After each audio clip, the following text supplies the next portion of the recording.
everyone, Reiko Berg, realtor with Bridgewell Real Estate Group in Coquitlam, British Columbia, Canada. And today's vlog, I'm going to be doing a pros and cons of buying a condo. A lot of my clients are first-time home buyers or downsizers that are having their first experience buying a condo. So I thought that this video would be helpful for a lot of you guys.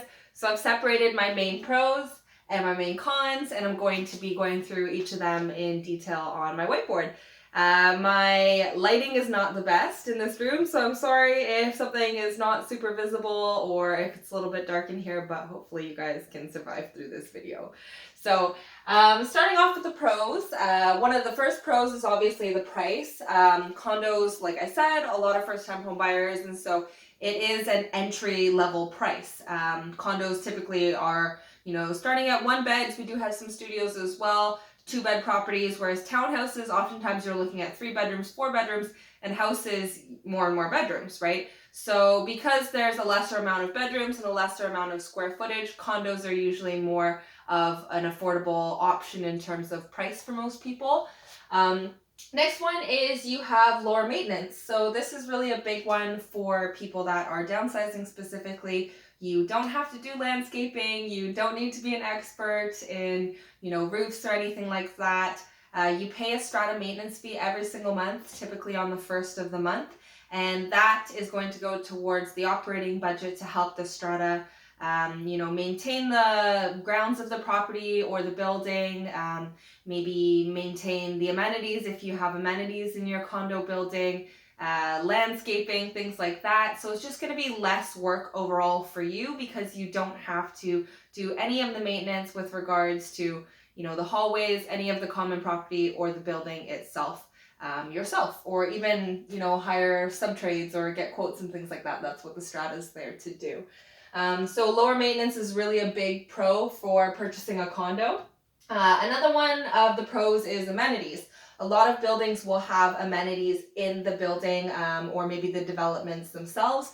So you might have an option for a pool, you might have a gym, we've seen tennis courts, we've seen basketball courts, and so part of your monthly maintenance fee is going towards those common area properties that you share with all of the people in the building as well that are also other condo owners, so that you guys all get to enjoy the use of the amenities that you have if you do have any amenities. So that's a really nice pro for purchasing a condo. Another one is location. Most condos are going to be in either medium density or high density zoned areas, which means there's going to be more people. Typically it's going to be a more urban space. You might be closer to things like the SkyTrain here in the Lower Mainland, or easier access to bus routes, maybe the West Coast Express.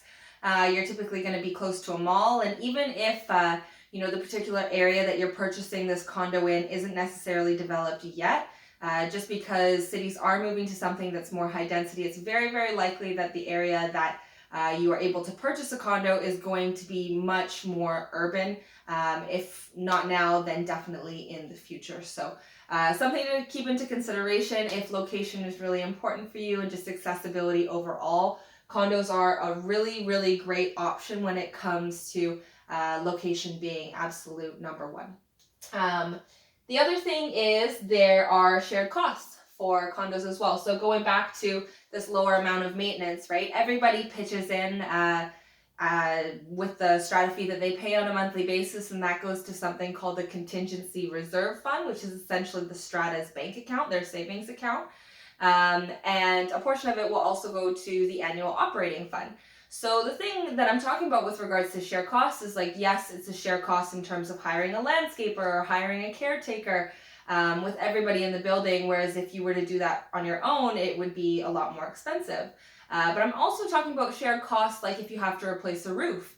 If you are living in a single family home, that's a $10,000 bill, give or take, for you all on your own. Whereas if you are sharing it with a lot of people in a building, everybody pitches into the cost of that repair or that maintenance, which can be a good thing in a lot of situations, but it can also be a con, which I'll get to a little bit later. But shared costs can definitely be a pro for some people because you are going to be sharing the overall maintenance cost and repair costs of the building with all of the owners as well. So it is a good thing that when you are looking at condo properties, just a little tip, to know how many units are in the strata plan. Because, for example, if you have, a $200,000 bill and you're splitting that $200,000 roof bill with only 15 other owners versus 115 other owners, it's going to be a big difference in terms of the cost to you. So the more units there are, typically the more spread out it will be overall. And this is just, very layman's talk. I can get into this a lot more, but that's for another vlog. So those are the pros. Typically lower in price, less maintenance to deal with. You're going to have access to amenities in a lot of cases. Location is typically really, really good with a lot of condos and developments. And you are going to be able to share some of the costs of repair and maintenance. But moving on to the cons of a condo. So sharing walls, obviously you are going to have neighbors either on one side of you, the other side of you, above you, or below you.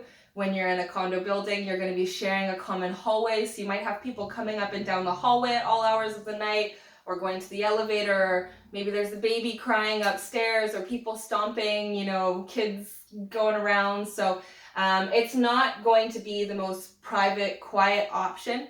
So definitely take that into consideration. Wood frame buildings, concrete buildings, typically concrete buildings are a little bit more soundproof.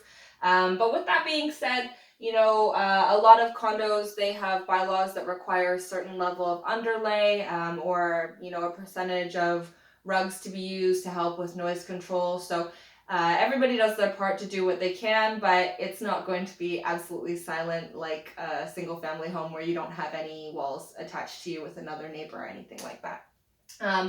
Con is you are going to have to account for a monthly strata fee. Like I said, typically strata fees are paid on the first of the month. So in addition to your monthly mortgage and maybe your Fortis bill or your hydroelectricity bill, you are also going to need to account for a strata maintenance fee. When you are purchasing that condo, you should make sure you're extremely aware of what that maintenance fee is, what it includes, because some maintenance fees may include gas, so you don't need to pay Fortis.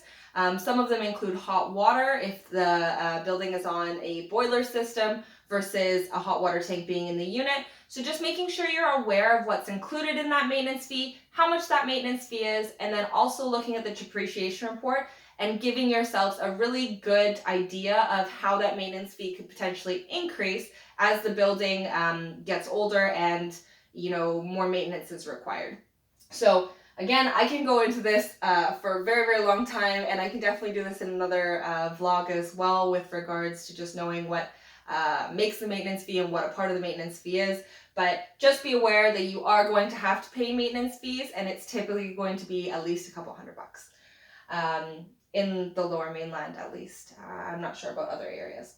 So another thing, rules and bylaws, this can be good, this can be bad, but if you're coming from a single family home, just be aware that the stratas have rules. So whether that is pet restrictions, maybe they only allow 2 pets, or maybe they, only allowed certain size, weight, and breeds of dogs, that's very common. Or there's rental restrictions, you can't just rent it out whenever you want. There might be underlay restrictions, for example, like I was saying with the floors, if you want to take out the carpet and you want to switch it to all laminate, you have to get strata approval for that. First of all, you have to make sure that you're able to install laminate and hardwood and that they don't have a bylaw on all carpets. And then you also have to figure out what that level of underlay requirement is. So things like that, just making sure that when you are purchasing that condo that you are aware of the rules and bylaws. That should be a part of your strata document subject as well when you write the initial offer. And it's very, very important that you and your realtor review that, and that you absolutely have a realtor that is familiar with strata properties that can let you know any red flags or things that might be a little bit unusual for that particular set of strata documents. With that being said as well, going into this whole strata document thing, mismanaged funds are a really big issue. Not all stratas are the same. Not all stratas are good stratas. Some are self-managed. Some have a property manager. Some have experience where the owners have experience running a strata or have a financial background. But it's very, very important that you have an extremely good idea of what the strata is like, what they've done over the last couple years by looking at the minutes, checking that Form B document, how much is in the contingency reserve fund, which is their strata bank account. How is that money being used towards big capital projects that are coming up? All of these things. And then, moving into that, are there going to be any special assessments? So yes, I was saying that, it is a pro that you have shared costs with other people with regards to repair and maintenance. But with that being said, if somebody else, has an issue and floods the building and the strata decides that it's, their responsibility or the strata's responsibility, and they don't have enough money in the contingency reserve fund, then maybe this needs to be paid by special assessment. Additionally, looking at that depreciation report, seeing, is the strata mismanaging their funds in a way that they don't have enough money to be able to fund future capital projects, which in turn means that all the owners are going to have to share the cost of that deficit in whatever the amount of that repair is or maintenance is, and what can be taken out of the contingency. So a special assessment, also known as a special levy, is essentially an amount of money that each owner is going to have to pay based on the unit entitlement that will go towards a common repair or maintenance that cannot be funded by the contingency reserve fund. So a lot of the cons that I have here are really with relation to the strata, how the strata is run, and how the funds are dealt with within the strata. So again, these can be avoided to a certain extent, or at the very least you can be made aware of so that you have a rainy day fund. But going back to things like rules and bylaws, obviously you just want to be aware of that in advance. So again, strata properties, pros and cons of buying a condo. Condos aren't for everyone, but they can be a great option as long as you know exactly what you're buying and how that property and building is being managed. So it's very important, again, that you use a realtor that knows everything about strata properties that needs to be known, that has experience in strata properties, reading strata documents, all those things.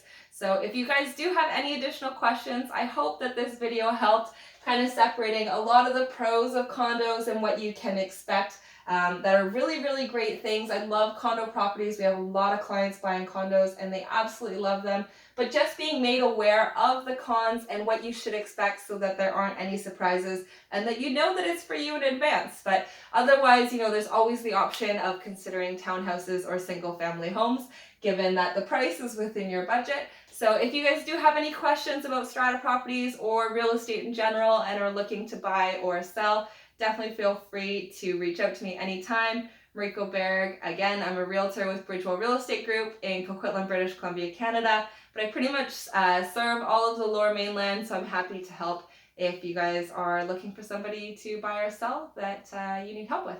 So hope this video was helpful, guys. I am going to be doing a little bit more on strata properties just because I know that it can get complex with regards to things like maintenance fees, rules, bylaws, contingencies. So I'll break it down in some other videos for you and try and do some kind of series. So definitely stay tuned for that. And in the meantime, subscribe, like this video, or leave me a comment below. And I hope to hear from you soon. Thanks so much. Bye.